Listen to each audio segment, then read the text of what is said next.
quand il est venu, il m'a demandé de voir les enfants. Il m'a appelé. Il n'avait pas mon numéro parce que j'avais changé de numéro. Il a appelé ma petite soeur Anna.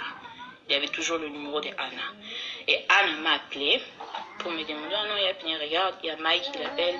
Il veut t'avoir au téléphone parce qu'il veut parler avec toi par rapport au garçon. Tu veux que je passe ton numéro ou pas? Je lui ai dit, non, il n'y a pas de problème. Passe le numéro. Et c'est comme ça qu'elle a passé mon numéro. Mais avant qu'il ne m'appelle, moi, je l'ai écrit.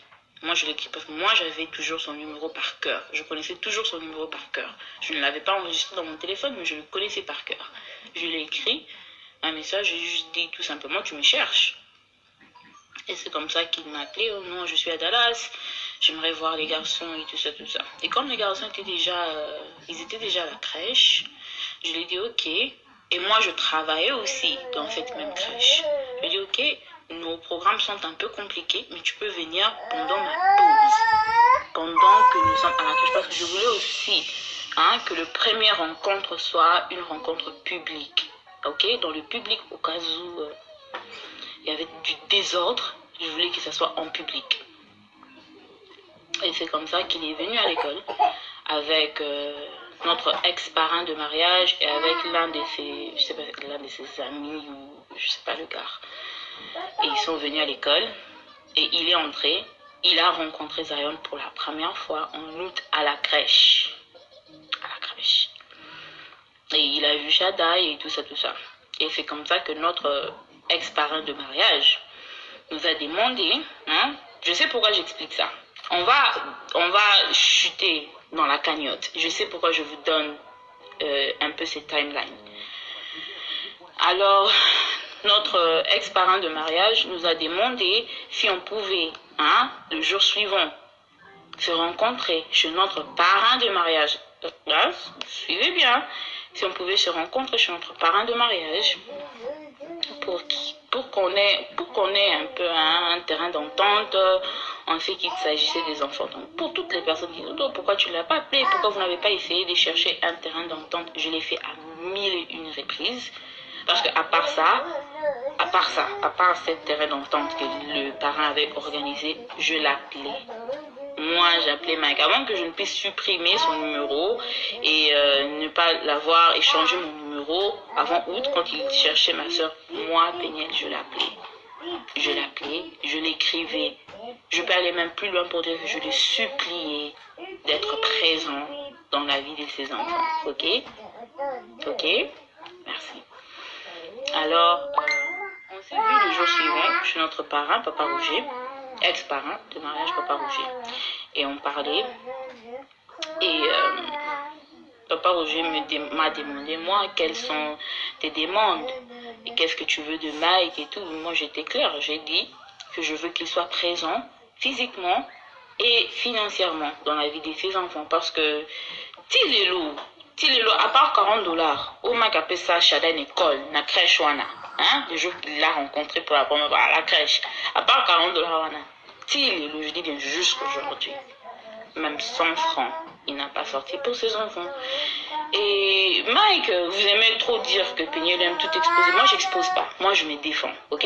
Parce qu'il y a des gens qui passent et qui disent tout ce qu'ils veulent dire, ils racontent. Même avant même de parler de l'infidélité, il y avait des photos de Mike qui circulaient sur l'internet que ses ex-copines avaient exposé. Et tout le monde pensait que parce que c'était moi l'épouse, que c'est moi qui avais exposé les photos. Donc cette communauté m'a harcelé, m'a attaqué à plusieurs reprises pour des choses qui n'ont rien à voir avec moi.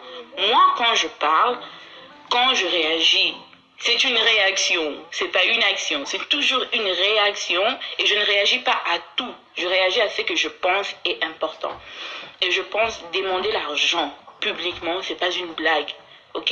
Les gens travaillent, les gens ont des projets pour l'argent qu'ils sont en train de donner dans des cagnottes là. Donc la moindre des choses, c'est d'être honnête et dire aux gens pourquoi tu as besoin de cet argent-là clairement et dire ce que tu feras avec cet argent-là clairement, ok? Alors, le parrain que tu attends de Mike et tout, moi je lui ai dit non, moi je veux qu'il soit présent financièrement et physiquement.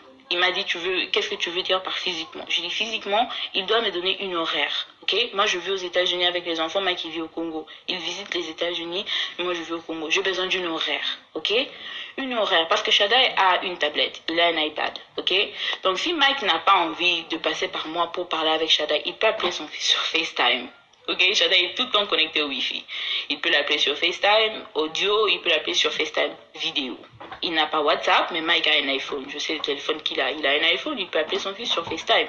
Alors je lui ai dit, je veux qu'il me donne une horaire, les heures où lui, il sera disponible, où Mike sera disponible, ok? Et moi, je vais matcher ça avec l'horaire de Shaddai. Comme Shaddai, il part à la crèche et moi, je travaille. On a aussi nos moments ensemble, moi, Shaddai et Zion. Je veux pas que les horaires soient conflictuels, ok? Je veux qu'il me donne une horaire. Il va appeler à quelle heure? Il va visiter combien de fois l'année? Parce que quand les gens ne savent pas, ils ne sont pas là. Quand Shaddai me pose des questions, il me dit quand est-ce que je veux voir papa?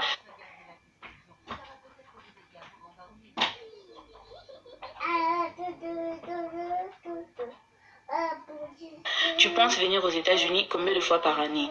C'est quoi ton programme par rapport à ces enfants? Tu dois avoir un programme. Tu as des enfants qui vivent dans un autre pays, tu dois avoir un programme. Tu dois savoir que je serai avec eux dans telle période, je vais appeler à telle heure, à telle heure. On doit être organisé parce qu'on n'est pas ensemble. On doit être organisé pour qu'on ait quelque chose à dire aux enfants.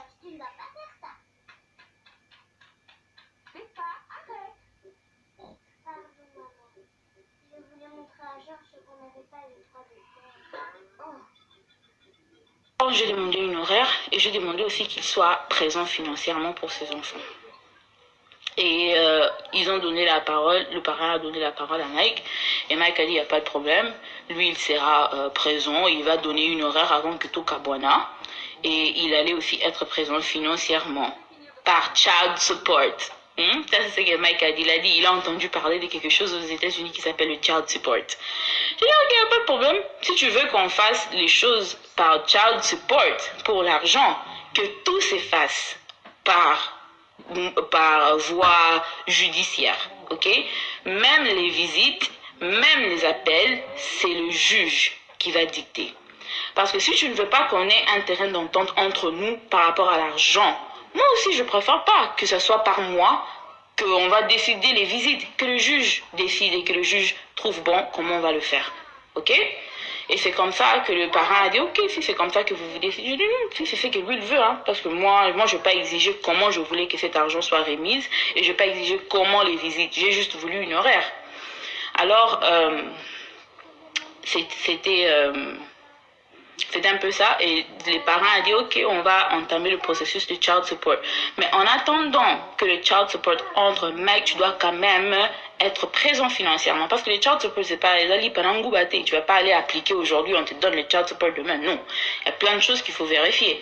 Et c'est comme ça que le parent a dit que non, Mike, en attendant, tu dois toujours faire quelque chose pour les enfants en question.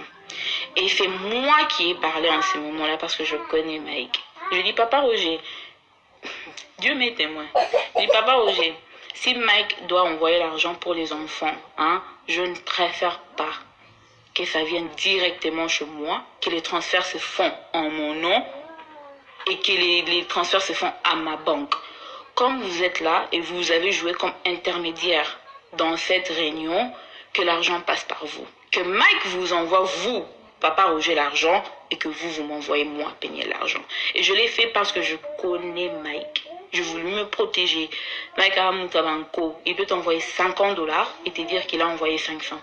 Et il n'y aura aucune preuve. Alors, je n'ai pas voulu que ça passe par moi. Et les cas, et pas Moutoumsousou, quelqu'un qui est neutre. Quelqu'un qui était neutre. Pardon? What, papa? Can I get my iPad yet? Oh, come check if it's...